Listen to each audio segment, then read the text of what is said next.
Estamos en plena revolución en este segmento B de los subs urbanos. Hace un par de meses Gerard Ferrer presentaba el Opel Crossland X. Juan Carlos Grande hace unos días hacía un vídeo del Kia Stonic. Yo mismo estuve en Córcega hace un par de semanas con el C3 Aircross y muy pronto veremos también a Jaume presentándoos el Hyundai Kona. Este coche, el Seat Arona, el hermano pequeño de la Ateca, el segundo sub de Seat, llega para competir en este segmento cada vez más abierto y en el que cada vez hay más marcas. Hoy tenemos la oportunidad de conducirlo por primera vez y os vamos a presentar en este vídeo cómo es este coche basado en la plataforma del Ibiza y que por tanto es una mezcla entre este y el Ateca. El Arona tiene el mismo chasis que el Seat Ibiza, una nueva plataforma modular del grupo Volkswagen que estrenan los modelos españoles y el nuevo Polo. Respecto al Ibiza, el SUV es 7 centímetros más largo y 11 centímetros más alto, pero conserva la misma distancia entre ejes de 2,56 metros. Es obvio que su parecido con el Ibiza es notable, al menos al primer golpe de vista, pero ¿se parecen tanto cuando están uno al lado del otro? Veamos. Es indiscutible que estos dos coches son de la misma marca, pero si en lugar de un Ibiza tuviéramos aquí una Ateca, la sensación sería exactamente la misma. La diferencia entre dos coches, uno un turismo y el otro un sub, que comparten la plataforma vistos frontalmente, está sobre todo en la altura y en dos cotas. La altura al suelo, 19 centímetros en el Arona y 15 centímetros en el Ibiza, y la altura propia del vehículo, que es 11 centímetros más elevada en el sub. Eso permite que el diseño del frontal sea distinto en cuanto a las proporciones, a pesar de que la forma es prácticamente la misma. Pero fijaros que la altura del capó no tiene nada que ver y al ser este más alto pueden ser también más altas las dos parrillas delanteras, la superior y la inferior. Vamos a echar ahora un vistazo a la parte trasera. Cuando dos coches comparten plataforma, hay algunas cotas que prácticamente no se pueden modificar y una de ellas es la anchura. Estos dos coches son exactamente iguales, miden 1,78 metros. Pero si os fijáis en el diseño, aquí sí hay diferencias apreciables. El Arona se parece muchísimo más a la Ateca que al Ibiza, y eso se consigue, además de con elementos como unos paragolpes más voluminosos o esta distancia aquí más ancha que no este pico del Ibiza, con un elemento gráfico añadido, y es la posición de la placa de matrícula. En el Arona está arriba, como en el Ateca, y en el Ibiza está abajo, en el paragolpes, como en el León. Esto son aproximadamente 7 centímetros, que es la diferencia de longitud entre el Ibiza y el Arona. No obstante, la distancia entre ejes, desde el centro de la rueda delantera al centro de la rueda trasera, es de 2,56 metros, la misma en los dos coches. Cuando vemos a ambos de perfil es donde más se notan las diferencias entre un turismo y un sub. Y además en el sub se refuerza todo aquello, digamos, característico del segmento, cosas que el Arona tiene y el Ibiza no. Por ejemplo, la altura y la inclinación del capó.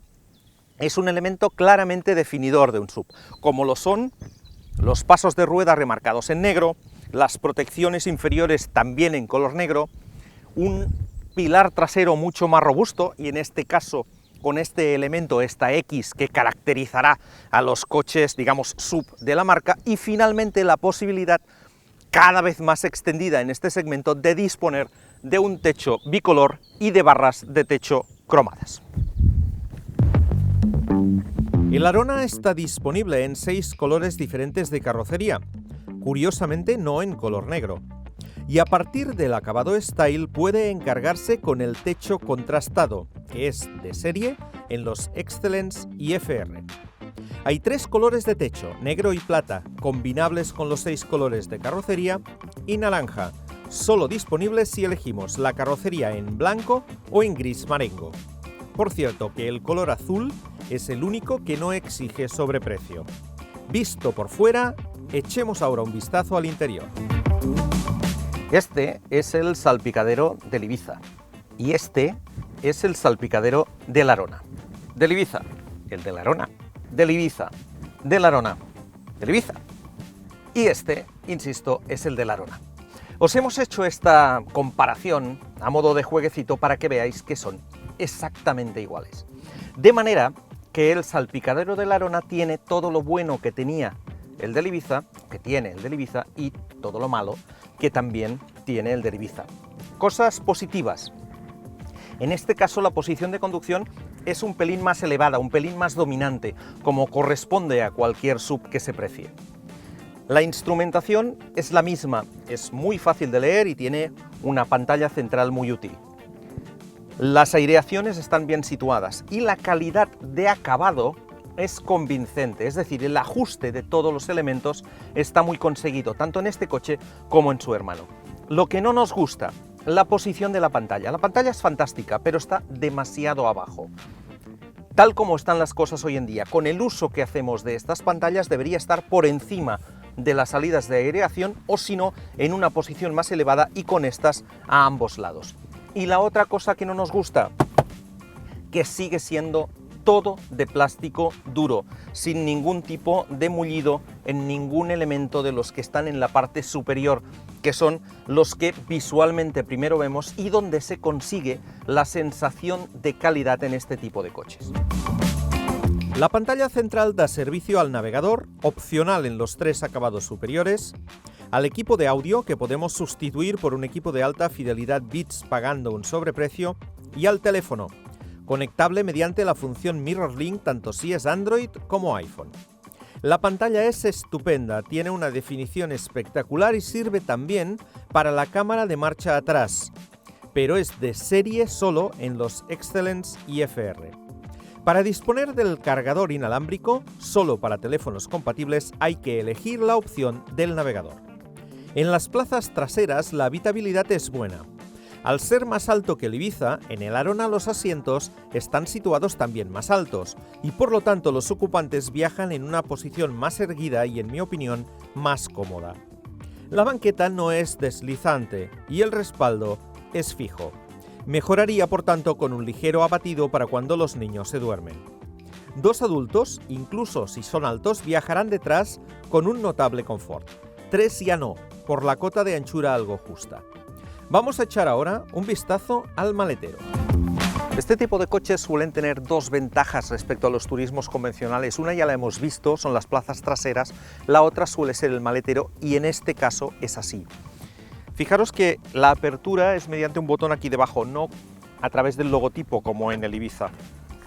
Y tenemos un maletero bastante diáfano, bastante profundo y enrasado con el plano de carga gracias a que tenemos un doble fondo. Podemos situar el doble fondo así cuando necesitemos, por ejemplo, sacar la rueda. Esta rueda es opcional y cuesta 100 euros, si no viene un kit antipinchazos. Y además podemos situar el doble fondo en la posición inferior. Es aquí cuando tenemos los 400 litros de que os hablaba. Para abatir la banqueta trasera partida por mitades asimétricas debemos hacerlo desde el lateral del coche. Y para que nos quede completamente plano, tenemos que elevar los reposacabezas. Fijaros que la superficie es plana y el escalón que nos queda de entrada lo eliminamos situando de nuevo el doble fondo en la posición más elevada.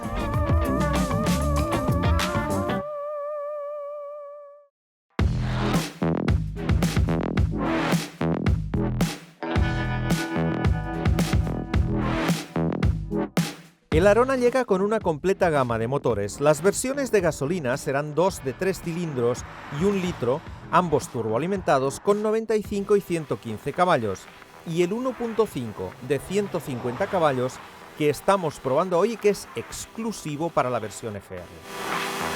La gama se completa con dos versiones diésel de 1,6 litros y 95 y 115 caballos, que son las que menos gastan, con un consumo medio homologado de 4 litros a los 100 y que son más silenciosas de lo esperado. Hay versiones con cambio automático DSG de 7 marchas, tanto del gasolina de 115 caballos como del diésel de 95. En el caso del FR gasolina de 115, el DSG lleva levas tras el volante. Por la mañana probamos el motor 1500 de 150 caballos, que es el tope de gama, solo vinculado a la versión FR. Es un motor nuevo que sustituye al anterior 1400 TSI con la misma potencia y que conserva de aquel el sistema de desconexión de cilindros para reducir un poco el consumo. Ahora estamos al volante de una versión diésel. Las dos que existen son con el motor de 1,6 litros, uno de 95 y el otro de 115 caballos, y ambos con sistema AdBlue.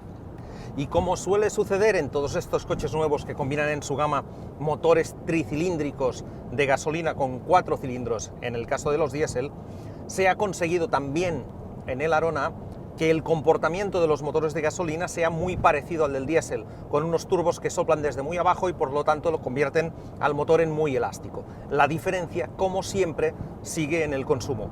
Unos 4 litros en las versiones diésel, 5 y pico en los de gasolina, que al final en uso real acaban siendo 2 litros de diferencia.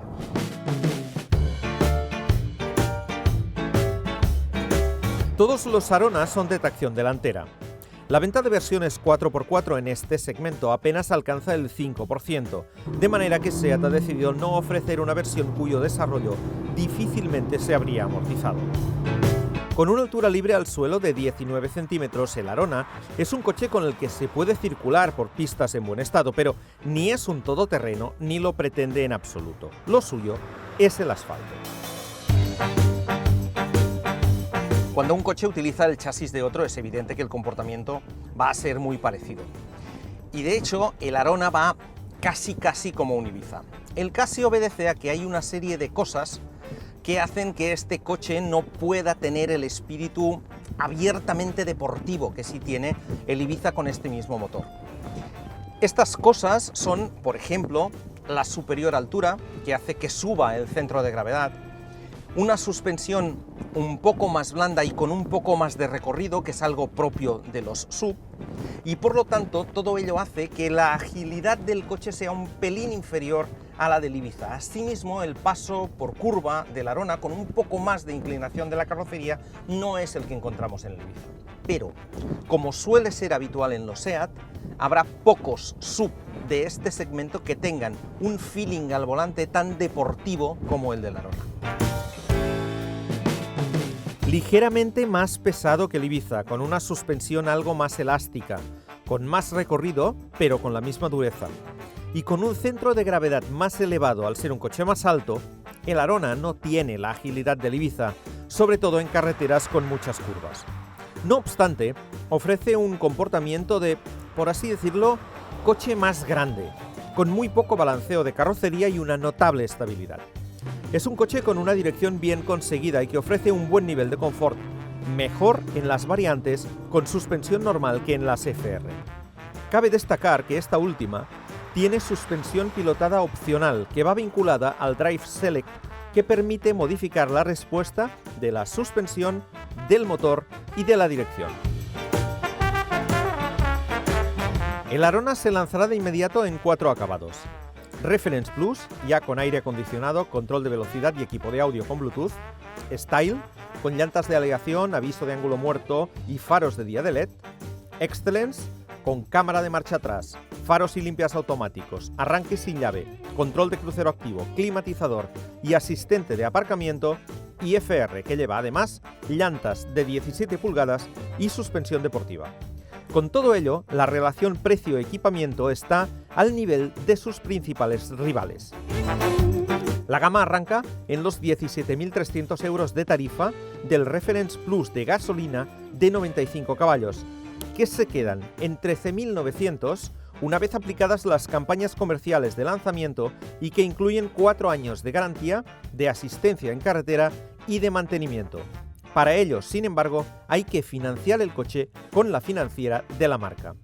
La gama culmina en los 23.270 euros de tarifa del FR de 115 caballos con cambio DSG.